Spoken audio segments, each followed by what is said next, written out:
pa rin siya ng lahi. Gustong-gusto niya liwanag ng apoy, kaya sinuway niya ang bili ng kanyang ina. Lumipad siya na lumipad sa paligid ng apoy. Palapit siya ng palapit sa apoy hanggang sa magliyab ang kanyang saksak. At natuloy na siyang namatay. Pepe, naiintindihan mo ba ang kwento ng gamo-gamo? Dapat ay lumayo siya sa apoy para hindi nasunog ang kanyang pakpak at hindi siya nabuhos ng buhay. Ang kanyang ina, si Doña Chedora, ang unang naging guro ni Pepe. Ang una nagturo sa kanya ng numero, alpabeto, maging ang iba't ibang lingwahe.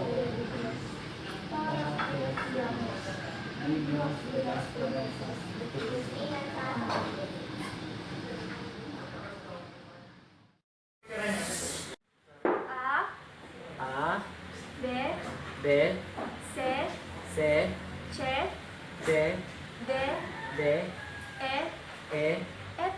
F. Tumating ang tamang edad upang si Pepe ay tumungtong na ng paaralan kahit labag sa kanyang kalooban.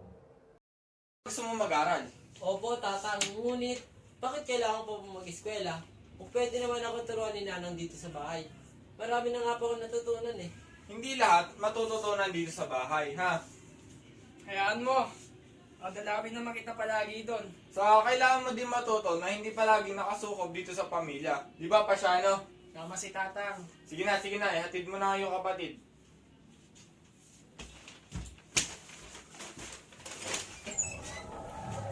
Kasama ang kanyang kapatid na si Pasiano, umalis sila patungo sa binyan kung saan magsisimula mag-aral si Pepe.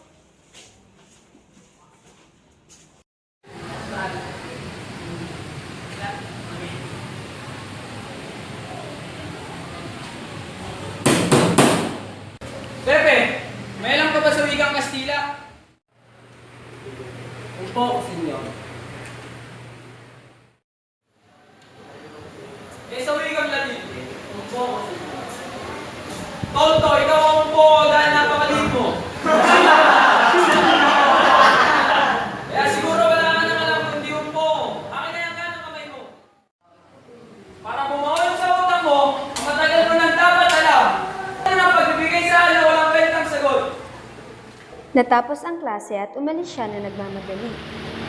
Sinundan siya ng kanyang mga klase at sinimulang pagsigil. Ano mag-aaral to? Kahit mag-aaral ka, bobo ka pa din. Ang bobo mo, bobo. Diba, nalabang ka, papalag ka, ha? Hindi ka siguro pinapakain ng nanay mo. Patay mo to! Tatay mo. Bobo na ako at hindi ko. Pebrero ng 1872 ay hinatulan ang tatlong paring Gomez, Burgos at Zamora dahil sa paghahangad nila ng pantay na karapatan para sa mga paring Pilipino at Kastila. Pinag-aaraman nyo ngayon ay siguro sa karapat dapat natulan ng bitay.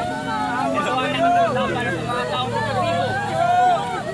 Ganang tagtagtag ng kalabanan ng Espanya. Maniniwala ko na walang Indio ang karapat-dapat maging pari. Wala silang maidulot kundi sakit ng ulo. Hindi ako traidor!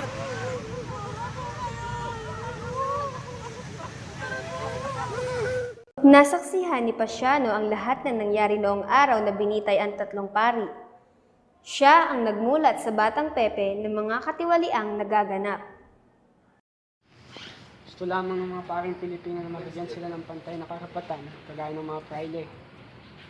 Ngunit sa halip, pinagbintangan pa silang isang subversibo at pinapatay. Na Padre Gomez, Burgos, Zamora, ginawin sa isang pagkakaisa sa Cavite. Malamang, ginaman man na din ako ng mga Kastila ngayon dahil minsan napati ako kay Padre Burgos. Ang dami din ako natutunan sa kanya. Sumapit ang hapunan at ipinaglalaban pa din ni Pasiano na si Padre Burgos ay hindi dapat hinatulan ng kamatayan.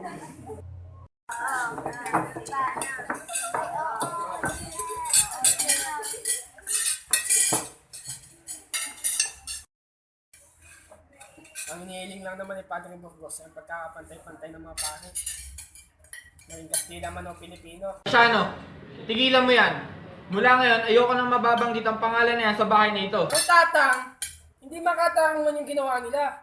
Nalang ano po yung hindi makatarungan? Pepe, usapang matanda ito. Sige, kumain ka na lang. Usapang matanda, wala pang uban si Kuya Pasyano eh. Pepe, huwag kang piloso po. Sige, kumain ka na. Nalang may naisip lang po ako, bakit ang mga bata bawal makisali sa usapang matatanda, pero matatanda, pwedeng makisali sa usapang mga bata. Hindi naman po makatarungan yan. Ano bang naiintindihan mo sa katarungan? Sige, kumain ka na at baka katarungan ng tsinelas ko maabot. Isang gabi, ilang miyembro ng Guardia Sibil ang nagtungo sa tahanan ng pamilya ni Pepe. Ito ay sa kadahilan ng dadakling nila si Doña Chedora. Kayo pumasok dyan! Sandali lang ho! Ano ibig sabihin nito? Sandali lang! Wala akong kasalanan dito! Kuya, pati nuuli si Nanang! Nanang! Ba't nyo kinukuha si Nanang? Ay, magpapaliwanag ko sa'yo. Pagbintang mo ng nanay, siya ang lumasok sa lugar niya. Na walang katotohanan. Gusto lamang ni Nanang na tumulong, pero siya pang pagbintangan.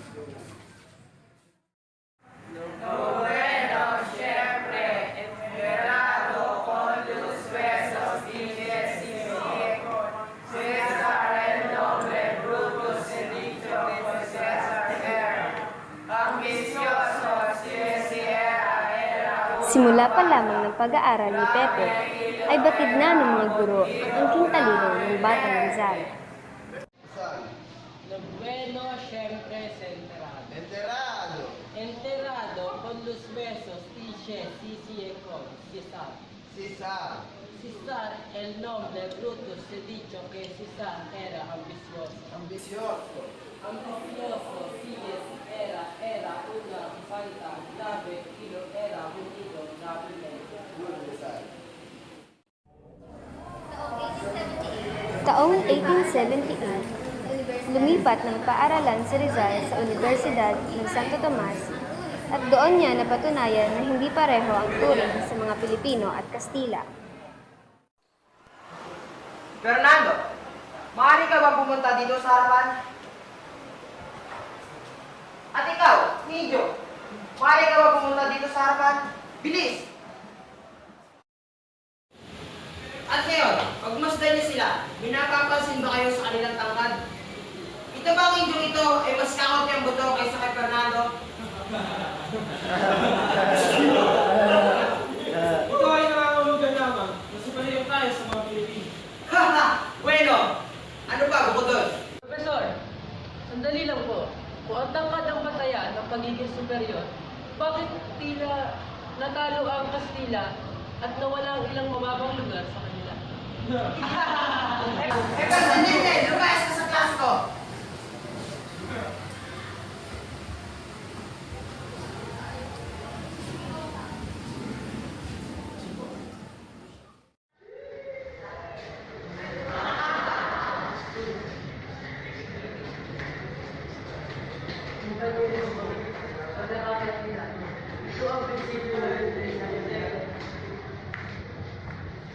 Alam na maaaring mag-isang kinamatayang ito, gulong itong ginagawa natin. Bakit? Sa paano paraan? Ano yung isipin ng mga bata Kastila? Na kinakalaban natin sila? Sandali. Hindi ba ang sarili natin, magbubuli tayo sa ating sarili, sa loob natin, kung magitan ng pagkagamayan, pakikipagkaibigan.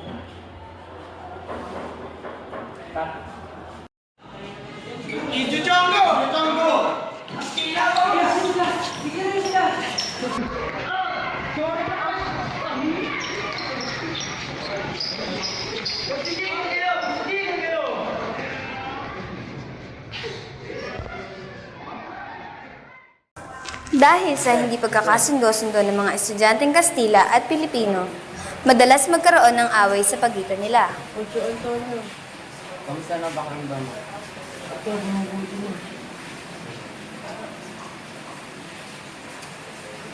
Kaya magpahinga ka muna dyan. Kukuha ko na ang gamot. Sayang, Jose. Hindi mo nakita kung paano namin pinulbo sa mga Kastila bangos na iyon. Siya, tama na muna yan. Hayaan niyo magpahinga si Alfred. Bukas na lamang kayo bumalik. Sige na kasi, mauna na kami. Tayo.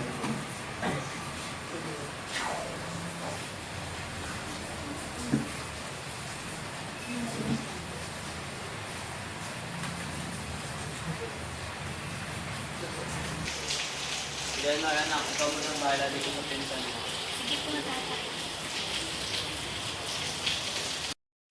Kumusta ka na? Ito, habang lumalapit kay pakiramdam ko'y bumubuti. Halika, bumo ka dito.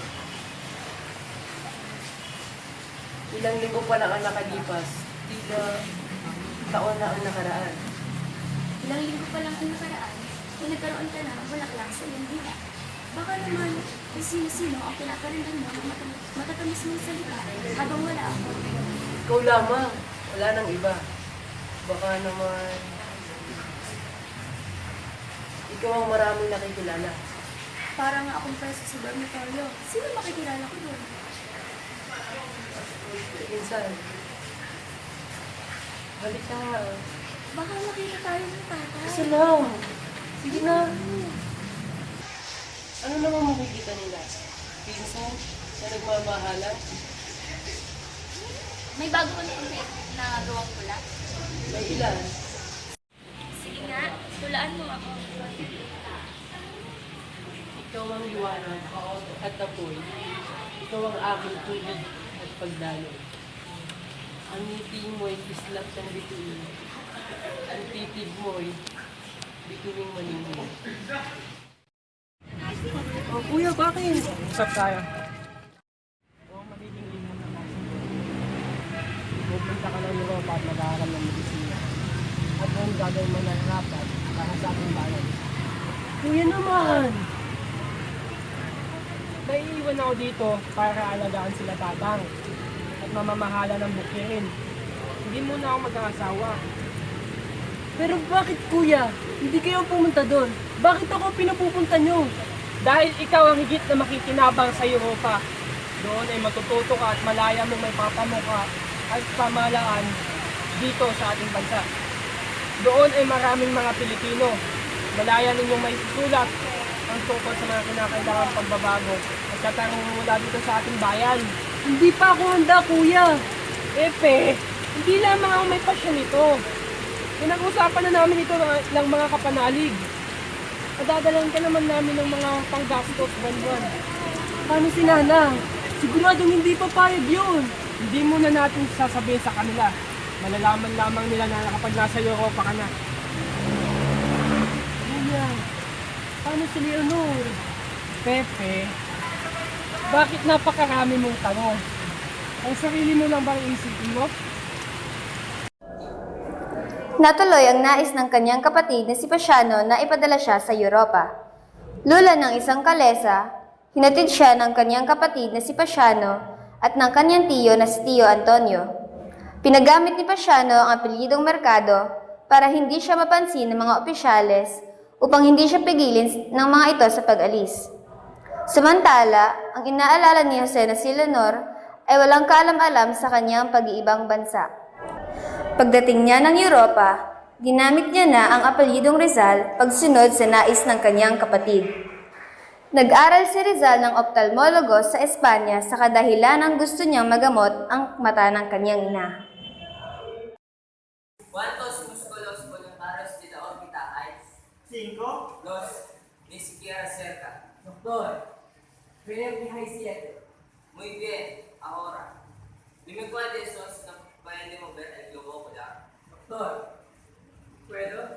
Por supuesto. Rápido.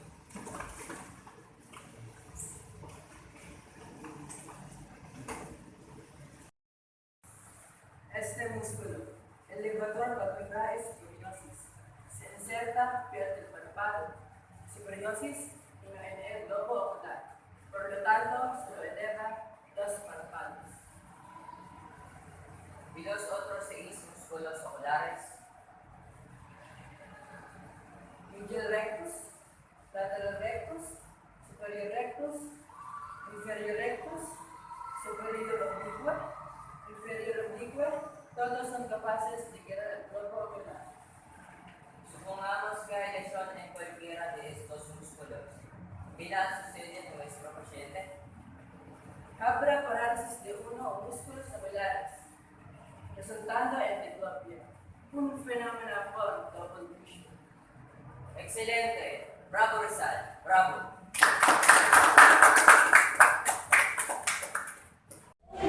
Sa Universidad Central de Madrid naman ay sumiklab ang mainit na pag-aalsa ng mga estudyante dahil sa pagkakatanggal kay Dr. Moraita at sa ilang mga taong sumuporta sa kanya. Lalo pang nagpasiklab ng galit ng mga estudyanteng demonstrador ay ang pagtatalaga sa isang bagong rektor.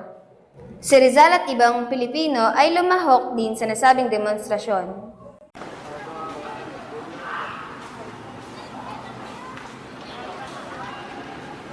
Viva Moraita! Abajo los obispos! ¡Libertad! ¡Viva Moraita! Abajo los obispos! ¡Libertad! ¡Viva Moraita! Abajo los obispos! ¡Libertad! ¡Viva Moraita! Abajo los obispos!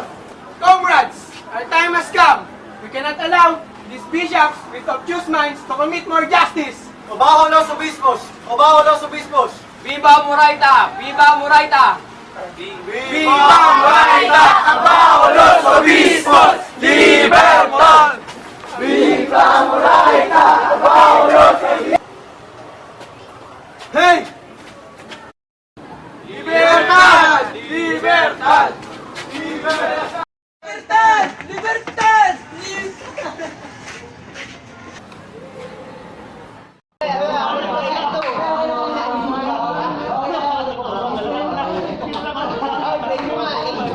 Mga kaibigan, maaari ko ba mahiram ng sandali yung mga oras?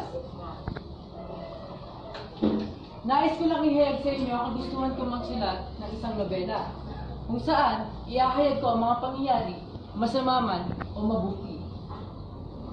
Gusto ko ang iyong katapangan. Nais ko ipabatid sa iyo na ibinibigay ko sa iyo ang aking suporta.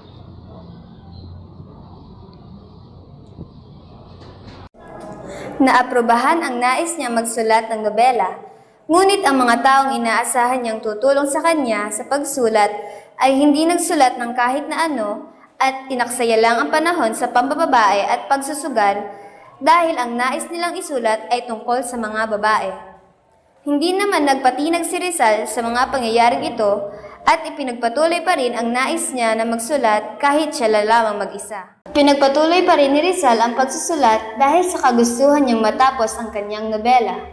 Nagsulat pa rin siya kahit sa kalagitnaan ng taglamig, kahit siya ay walang pera at kahit siya ay mayroon ng sakit. Nang matapos ni Rizal ang Noli Me Tangere at naipalimbag, binigyan niya ng kopya ang ilan sa kanyang mga kaibigan. Napukaw naman ang atensyon ng mga praile dahil sa nilalaman ng librong iyon. Hindi nila ito nagustuhan kaya inutos nilang ipagbawal ito. Samantalang si Father Jose Rodriguez naman ay sumulat ng 8 sulatin bilang sagot sa nobela ni Rizal.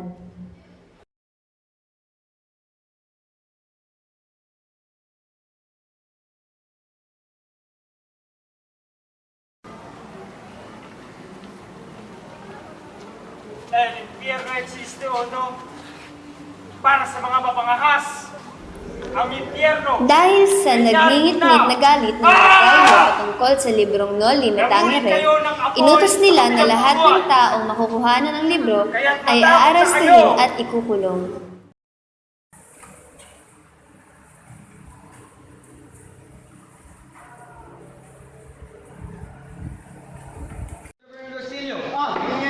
Buenas noches. Nakapasyal kayo. Bigyan ba search warrant? Magsalabat muna kayo. Meding, maglabas na nga ng salabat at nandito sila tiniente. We don't have time. Search his house. Sandali lang, tiniente. Ano ibig sabihin ito? Sandali lang, tiniente. Ano ibig sabihin ito? Tiniente! Arrest him. Arrest them all. Ano kasalanan namin? For illegal assembly and for possession of this book. Kailan nakikinig ka ng mag-usap ang mga kakaibigan? At anong masama sa librong yan? Gusto mo? Basahin mo na makakita mo ang sarili mo sa librong yan. At pagkatapos mo basahin, ay ipahiram mo sa mga kagaya mo na makakita nyo kung ano ang katotohanan ginawa ng gobyerno ito sa bayan namin. Kaligate! Sumisente! Makukumpis ka nyo at masusunod ang aklat na yan. Subalit ang katotohanan na sinasabi sa aklat na yan ay magpapamulot sa isip at puso ng lahat ng mga kabasanan. Di nyo mananakaw kahit kailan. Ibiselos! Di! Ang salakot ko!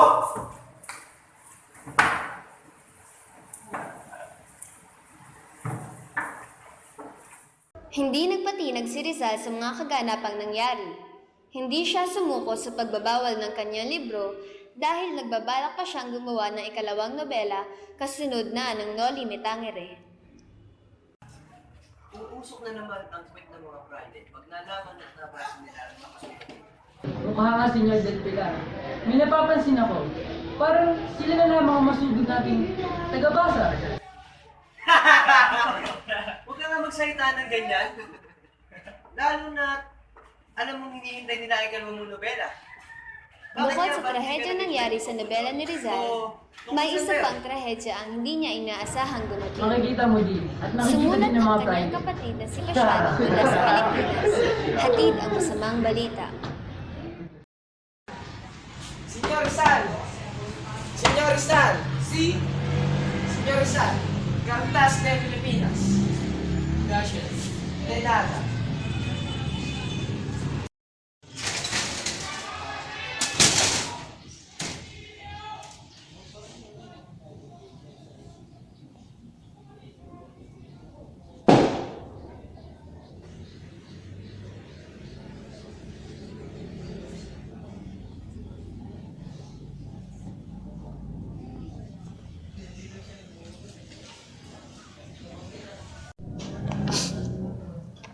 Mahal kong kapatid, kamusta ka na at ang iyong mga sinusulat?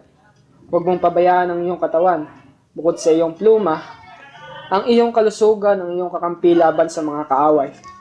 Pasensya ka na kung ngayon lamang ako nakasulat. Pepe, isang malaking trahedya ang nangyari sa Kalambak. Noong ika-6 ng Setyembre, ay dumating dito ang isang pulutong ng mga gwardya sibil. At ang tagal ng paglusob nila ay mula pa noong nagdesisyon tayo lumaban sa maling pamamalakad ng mga prayle sa ating lupa. Pero wala nag-aakala na magaganap ito sa madaling panahon. Bawat pamilya ay binigyan nila ng 24 oras para mag-impake at lisanin ang bahay. Nang hindi pumayag si Nanang at Tatang, ay pwersahan silang itinulak palabas. Muntik nang sumubsob ang Nanang sa putikan. Ang mga walang hiyang praileng yan, kasalanan ba kung nagawa ng mga magsasaka na magkaisa at kalabanin sila? Hindi na nga sila ang tunay na may-ari ng lupa, sila pa itong may ganang maningil ng buwis? Buti sana kung napupunta ang pera sa gobyerno at hindi sa nanlilimahid nilang simbahan. Nang araw na iyon, kahit saang bahagi ng Kalamba ka magpunta, nakikrinig mo ang daghoy ng mga tao. Umaalis ang mahabang parada ng patay, kahit ang mga bata na karaniwang walang muwang. Kahit sila, makikita mong umiiyak. Wala na kaming babalikan. Kinamkam na nila lahat. Ang ating bahay, ang ating lupa, lahat. Pero magpakatatag ka, Pepe. Patuloy mong ilantad sa buong mundo ang ating hinaing. At huwag kang mag-alala sa amin. Dahil sa kabila ng lahat, hindi kami nawawalan ng loob.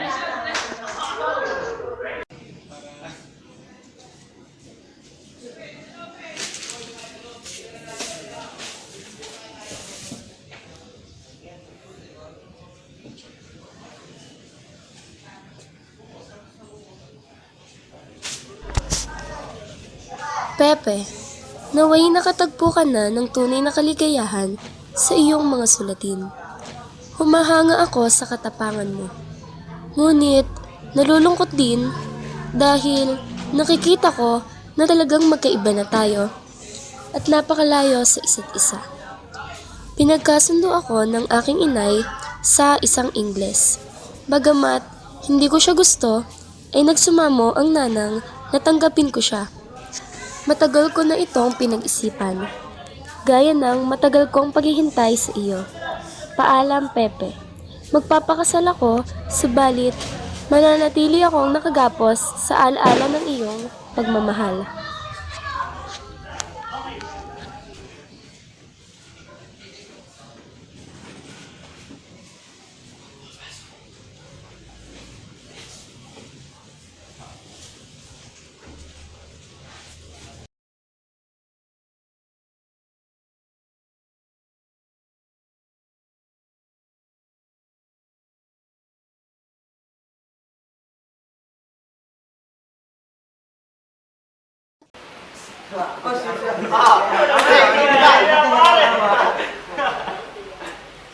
Silencio.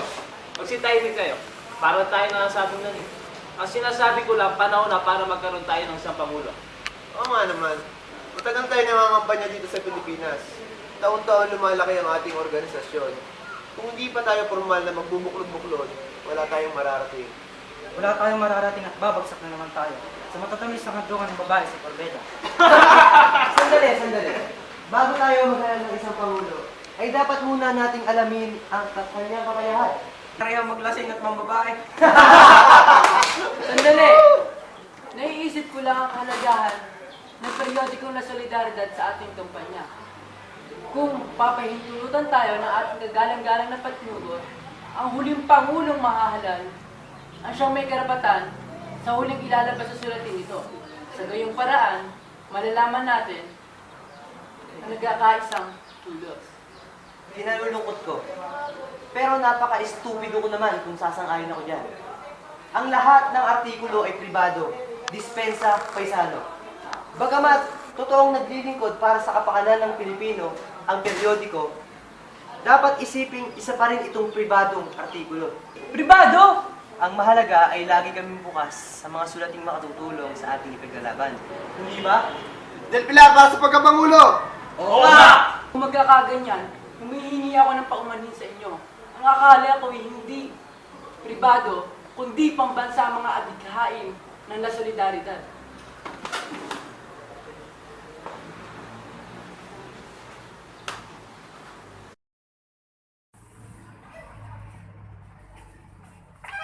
Pepe.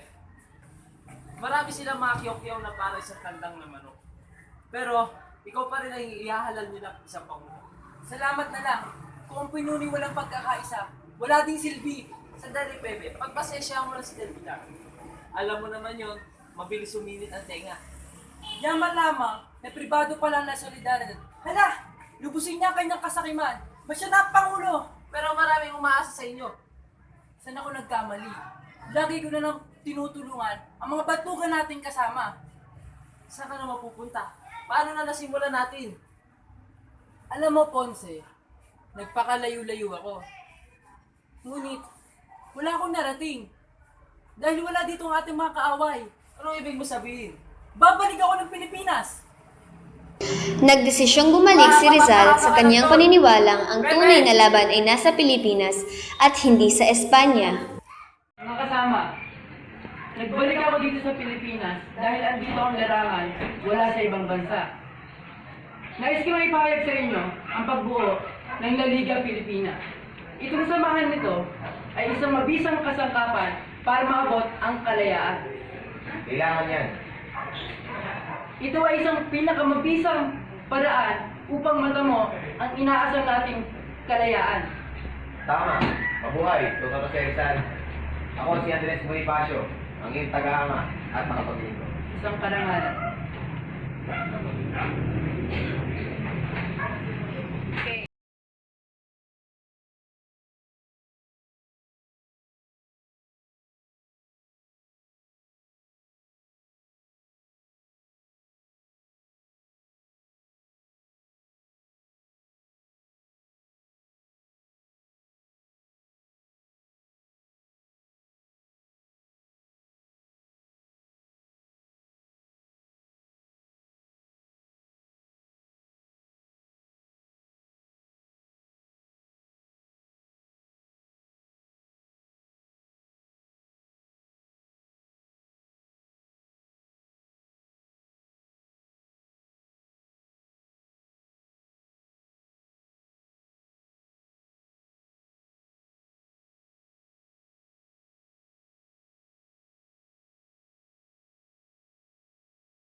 Rizal, uwi na po kami. Alat kayo mag-ingat sa daan. Ang pag-aaral gawin niyong mabuti. Opo, ginawa.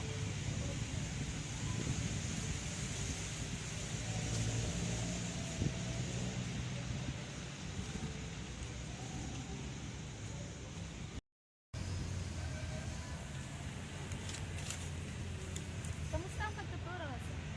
ito tulad ng dating mahirap, pero kakayanin. Tingnan mo yan, ah. Saan ka naman pupunta?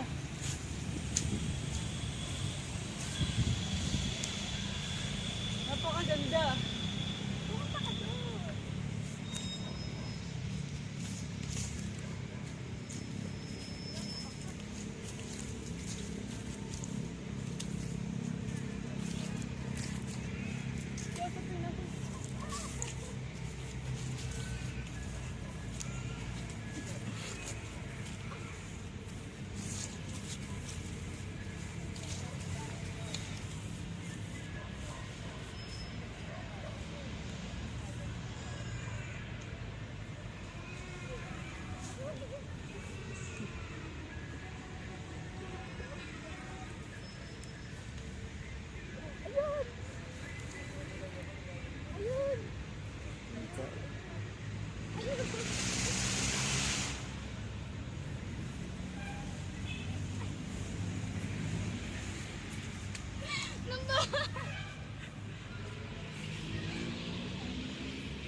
Pepe! Pepe! Bilis! May nangyari!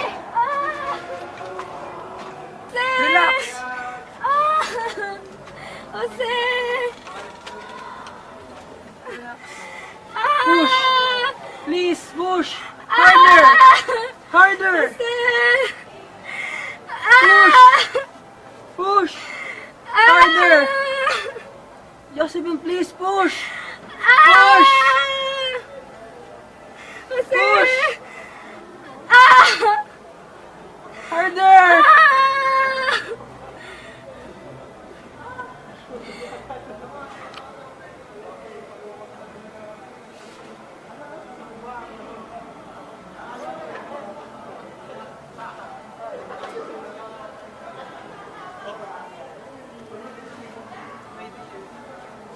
You all right?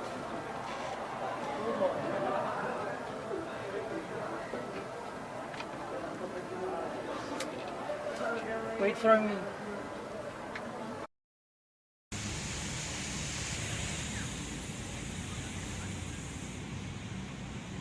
Paalam, aking pag-ibig. Paalam, aking Francisco. Paalam, kung sa muli nating pagkikita, aking anak.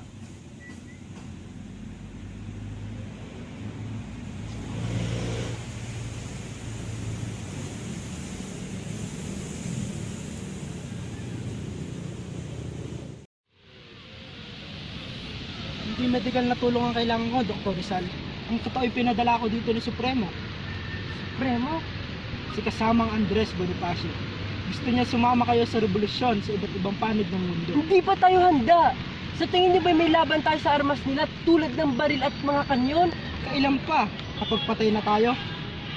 Dr. Rizal, kailangan ka namin. Sumama ka sa amin. Kaya ka namin itakas dito. Nagbigay ako sa inyo ng salita na hindi ako tatakas. Dr. Rizal, Dr. Valenzuela, wala akong balak na sumali sa revolusyon. Kamatayan!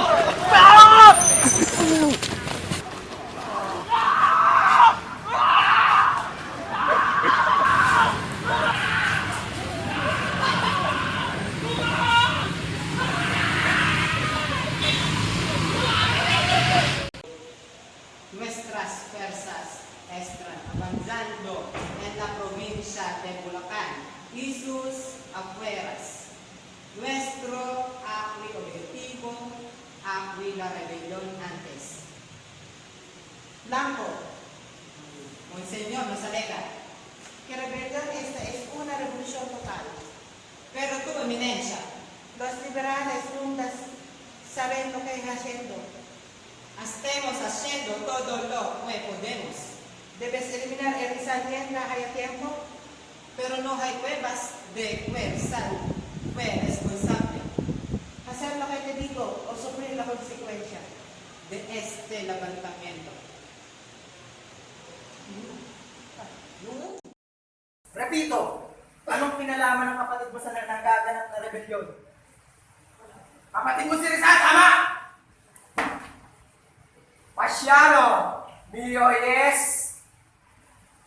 Kalimutan mo na ang iyong kapatid at iligtas mo ang iyong sarili. Sabihin mo sa akin kung anong mga krimen na ginagawa niya at siguradong makakaligtas ka. Mga ayop kayo! Kalyate, idiota! Tama na yan!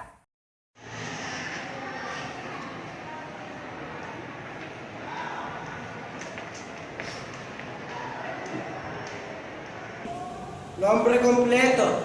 José Rizal Mercado y Alonso. La edad. Disculpa, dijiste? La edad. 35, but people say I look younger. Profesión. Médico. Conoce a Bonifacio del Katipunan. José Silejago, coronel. No lo conociste en una asamblea secreta en la casa de Doroteo. ¿Doroteo guapo? Fue encuentro contrario secreto, coronel. ¿Por qué lo sabes? Nadie puede guardar secretos de España. ¿Qué quieres nada de esto? Si no conoces a Bonifacio, porque los Katipunan usan tu nombre y fotografía. No lo sé. Mi madre cree que mi nombre está usado para solicitar donaciones. Coronel, le aseguro nada de esto. ¿Es usted un traidor, doctor José Rizal? ¡Coronel! Le pregunto si usted es un traidor como el padre. Recuerda que le dedicaste la última novela.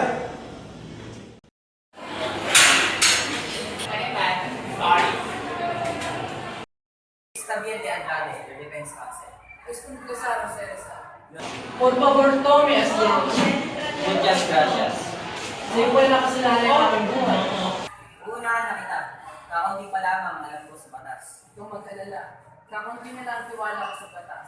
Pinapili nila ako sa maraming pangalan. Pangalan mo ang aking pinili. Bakit? Pamilya. Kapatid ko si Jose Tabier. Si Payo, ang dating Guardia Civil. Kamusta na siya? Marami siyang naikikwento tungkol sa'yo. Sana yung puro magaganda. Marami akong hindi pinaniniwalaan. Gaya na, Hindi na mahalaga ang opinion ko sa'yo. Ang paniwalaan mo ay ang opinion ng ibang tao. Na ano? Na kayong isang erehe, filibustero, supersibo at walang utang na loob. Walang utang na loob. Kanino? Sa Espanya, na pinagkakautangan mo ng lahat, pati ng iyong edukasyon. Sa kanya mo ba natutunan ng iyong edukasyon? Kaso mo ang pinag-uusapan natin dito. Kung sa bagay, tama ka. Madami ako natutunan sa mga universidad na sa kanya siya yung namumuno. Natutunan ko din na ang lahat ng tao ay hindi pantay-pantay. Noon pa man ay mahilig ka ng umangga sa pader. Lalo na ako ang padirek di nagsasabi ng totoo. Ginalaban mo ang Kastila, ang mga praile ang salita at utos dito sa Pilipinas. isa akong manulat. Lahat ng tao ay kalaban ko. Hindi lang aking sarili. Pero sa pagsusulat mo, ang ipinakita mo lamang ay ang panig ng mga Pilipino. Paano sa mga Kastila? Sa mga praile? Hindi magsulat din sila. Gusto nang umiyak ang kanilang sarili. Hindi ba't ang obligasyon yung mga manunulat ay ang isulat ng katotohanan? Kahit saan man ito panig. Por eso, ang ginawa mo ay hindi arte, hindi propaganda. Ayon sa komisyon ng sensura, ang kinakalaban ng iyong mga nobela ay ang gobyerno, ang relihiyon, ang mga Kastilang kawaling katarungan at ang karangalan ng Espanya. Sa akong manulat, lahat ng tao ay kalaban ako. Hindi ng aking sarili. Kaya minabuti nilang ipatigil ang pag-imprenta ng mga nobela mo sa buong Pilipinas. Kung bibigay karapatan sa iyong sumulat na iyong mga sinusulat. Naranasan ko na ang lahat. Nawalan na ako ng anak, asawa, ng pamilya, pati ng karangalan at kalayaan. Kaya pakiramdam mo superior ka dahil naranasan mo ang hirap. Ang hinihingi lang namin ay pagkakapantay. Ay pumasok sa isip mo ang magpakasal. Minsan, Anong nangyari? nagpunta ako ng Europa. Alam kong alam mo ngayon. Iniwan mo si Leonor at napunta kang Europa. Bakit? Ano pa ang mas matimbang na bagay na isang pagmamahal mo sa ibang tao? Ano sa tingin mo, Gabriel? Ikaw ang tinatanong ko, Senyor Rizal. Nagpunta ka sa iba-ibang bansa sa mundo. Bakit? Anong ginagawa mo doon? Sino nagpadala sa iyo ang katipunan? May sapat bang pera ang pamilya mo para pususan ka sa ibang bansa? O naman may pinabibilangan kang isang lihim na organisasyon? Nagsasanay ka lang ba ng sasabihin mo sa akin? Sinasanay lang kita sa mga sasabihin nila sa iyo sa korte. Bakit ba gusto mong malaman ang lahat? Ano ba ang kailangan mo sa akin? Bakit ba gusto mo ipagtanggol ko ang sarili ko? Gusto mo bang palitan ako bilang tagapagtanggol mo? May panahon pa. Bakit mo ba ginagawa to? Dahil ba sa bayad nila? O talaga interesado ako sa kaso ko? Balik na lamang ako sa ibang araw kapag hindi na mainit ang ulo. Adios.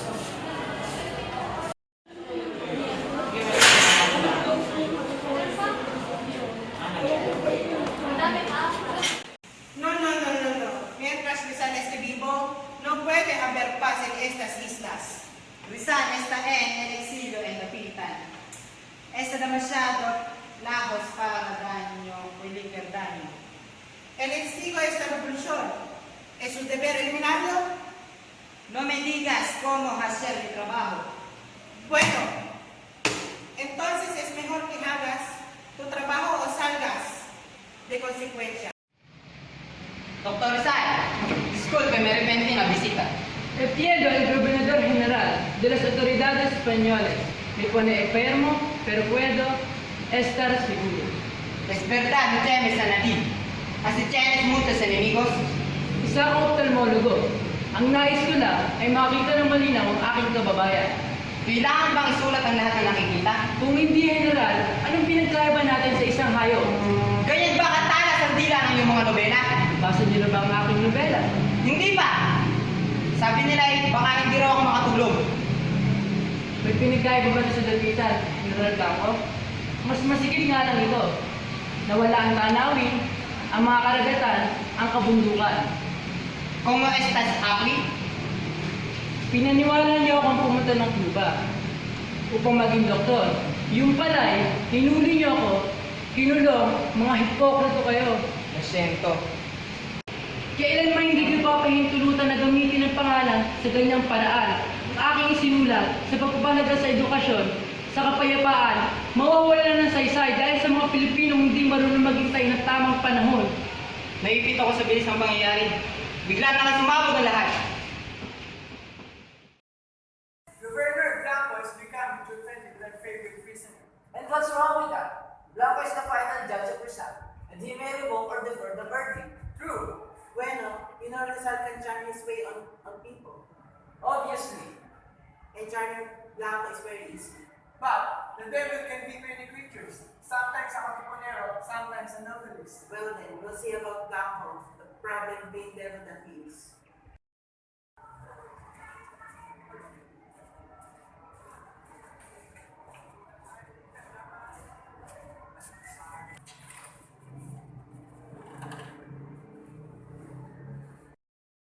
Nasaleda, what is the meaning of this?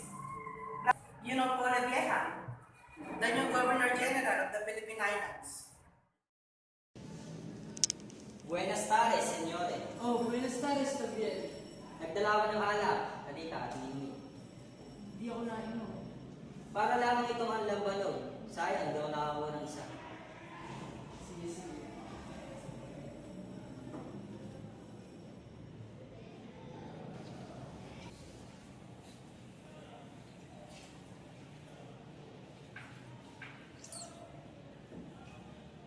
Merry Christmas, Mr. Rizal. Merry Christmas, Mr. Gabriel. Maiba ako. Ikaw, Mr. Gabriel. Asan ang pamilya mo? Nasa Espanya na silang lahat. Pati ang kapatid kong si Jose. Ako na lamang ang nagtatagal sa mainit na lugar na to. Bakit? Anong nakita nakita mo sa aming mga Indio? Hindi ko alam. Marahil etong lambanog. Ang malayo sa pamilya ay parang sentensyang walang dispensa. Kapag gantong Pasko, nagsasalo-salo kami ng aking pamilya. Sa inihandang lechon ng aking itay. Sabay-sabay namin binubuksan ang mga regalo. Nagkakantahan sa mga bahayan, ang mga bata. These are the morning that King David sang a song. Sing, my friend. Kailan may hindi ako marunong kumanta. Walang makakarinig. Tayong dalawa lang ang narito.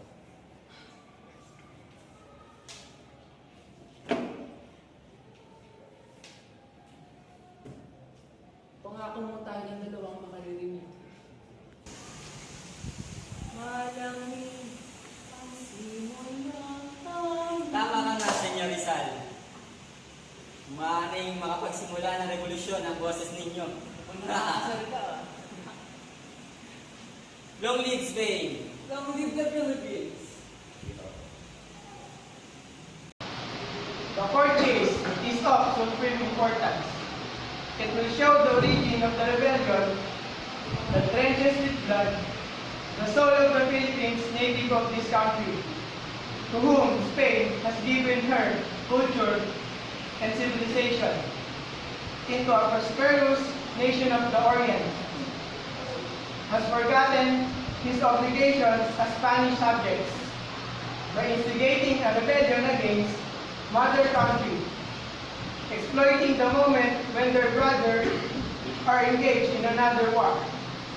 In a far-off land, they fail to see that, but Spain has energy to spare to ensure her standard will continue to fly over regions conquered by our guerrilla forebears.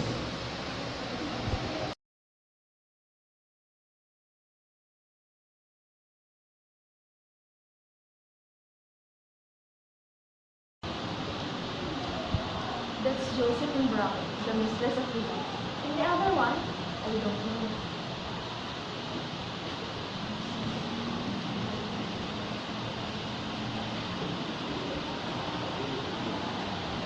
Dr. Jose Rizal Mercado, who owe all that he is to Spain, since it was in his universities that he studied medicine, is one of the principal, if not the principal, figure in the uprising.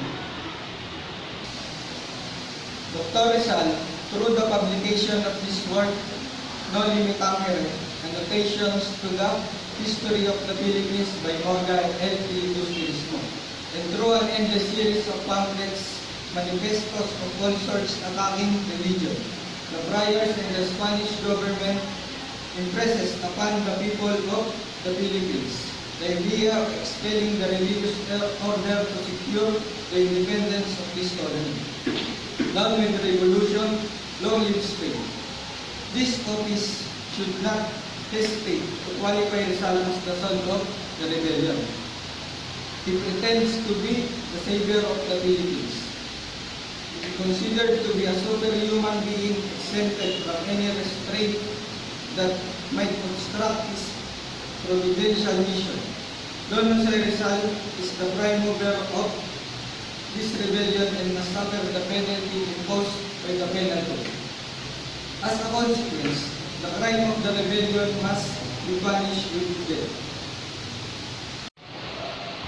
Execute him! Long live Spain! Order of the court! Quiet, please! For many years, Rizal has had overtones of rebel pride. He is regarded as a symbol of revolutionary sentiment. On what grounds? Has Rizal made any public act or statement of separatism? Has he ever proclaimed before Spain, our motherland, where no respect is given to Spain, nor religious orders which are considered to be indestructible, bond of union between Mother Spain of the Philippine Archipelago? And these books, along with other writings which criticize the colonial regime, and with his campaign to secure for his country certain rights which serves as a stepping stone to autonomy and eventually to independence, and with his ascendancy over his countrymen, an ascendancy due to his bold and daring ideas, and also to his exceptional superiority of intellect. Charge can be made against him. Rather, this incident is altogether in Rizal's favor. Rizal is not guilty because he never gave his consent, and the rebels did not need it. The only possible verdict which we plead, instinct of justice, is not guilty. No! No! No! No! No! No! No! No! Banish from your minds images of beloved companions slain, or maimed by wretched traitors, of noble matrons, of innocent maidens brutally violated, of mothers, wives, daughters, and sisters who worship the mercy of their brave men, men who fight with courage, men who valiantly die, in order to keep the immaculate and glory and honor of Spain. They pray to the God of mercy that they be spared from war and restored to the safety of his embrace. These images, in the heart of the moment, would arouse sentiments of revenge. Leave that to those who march in battle. I therefore pray, gentlemen of this court, let us judge Dr. Jose Rizal Mercado y Alonso, not for the sake of vengeance, but for safety, for the sake of justice. The defense rests.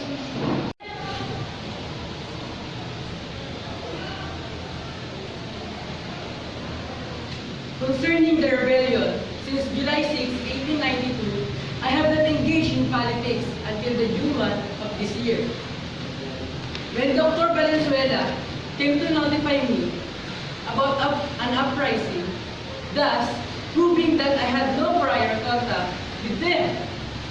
For if I were in touch, I would have already known about such a grave matter, an uprising. Another negative proof is that they do not hold any single letter from me. They exploited my name most cruelly. And at the very last moment, schemed to take me by surprise. Why did they not contact me? Possibly because they knew that although less than contented, was resigned about my exile, and I refused to consider many various schemes to escape from the Pitan. Who came to see me in the Pitan? Persons totally unknown to me. Why not send someone I know, in whom I had trust and confidence? Because my friends know that I have abandoned politics. They were aware of my views on rebellion. They were aware of my views. I would rule out of disputed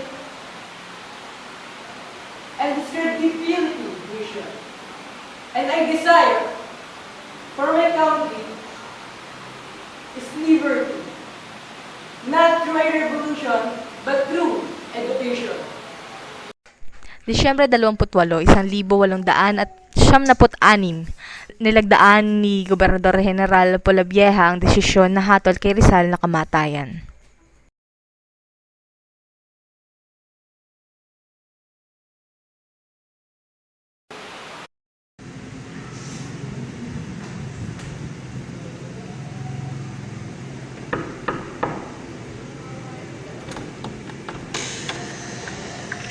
Maaari ko po kumakausap si Gobernador Polavieja. Para sa ano ko po sa Rizal? Walang panahon ng gobernador. Gobernador! Gobernador! Señora, por favor. Para na ninyong awa. Señora, por favor. No tengo tiempo. Lo siento.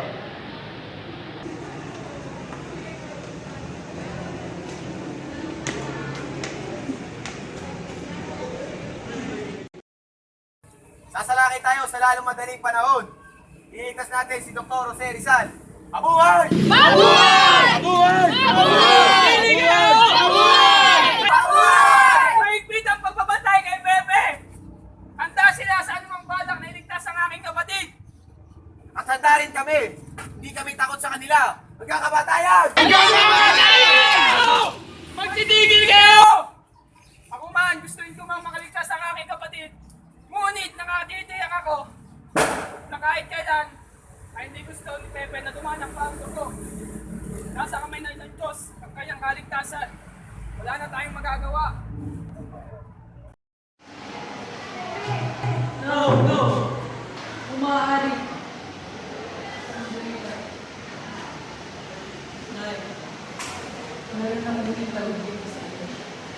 Pag ako'y namatay, hindi niyo ang aking labi. Baka, kasi nila akong tapon. At kung maaari, bigyan niyo ako ng maayos na libing. Lagyan niyo ng isang bato at isang krus. At kung maaari, lagyan niyo ng pangalan, kaarawan, at kamatayan. Kung gugustuhin niyo naman, lagyan niyo ng bako. Na, tandaan niyo, walang anibersaryo.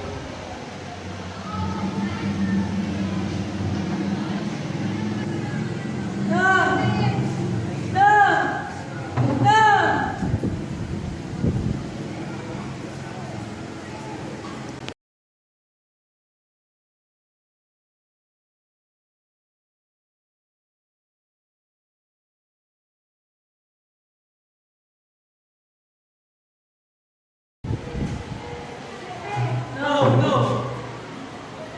Umaaari. Sandali lang. Nay, meron akong muling tagubilin sa inyo. Pag ako'y namatay, hindi niyo ang aking labi. Baka, kasi nila akong tapon. At kung maaari, bigyan niyo ako ng maayos na libing. Lagyan niyo ng isang bato at isang krus. At kung maaari, lagyan niyo ng pangalan, kaarawan, at kamatayan. Kung gugustuhin niyo naman, lagyan niyo ng bako. Na, tandaan niyo, walang anibersaryo.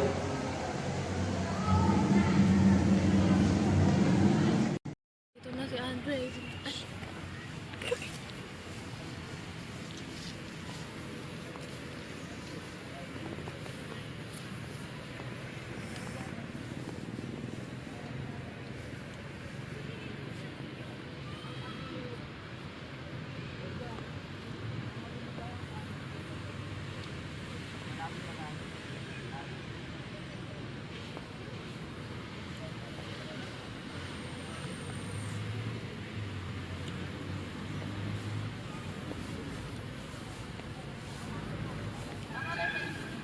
Maliin mo pa?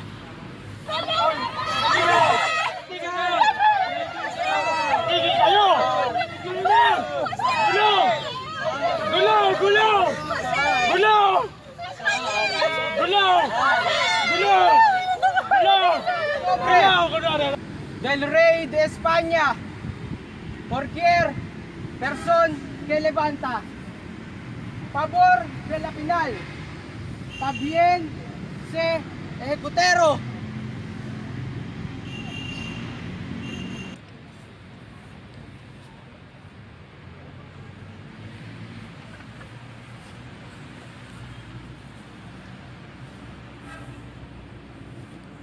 Pepe. May hindi ako naging taksil sa aking bayan, maging sa Espanya. Un último pabor, déjame hacer frente, del por lo tanto, de fusilamiento. Imposible. Entonces, por lo menos,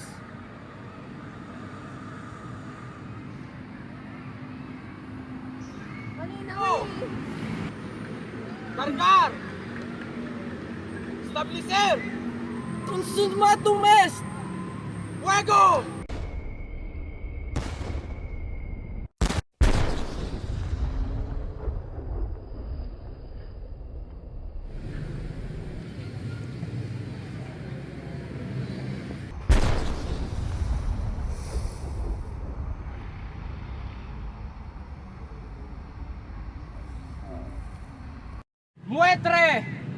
los atraidores! ¡Viva España! ¡Viva España!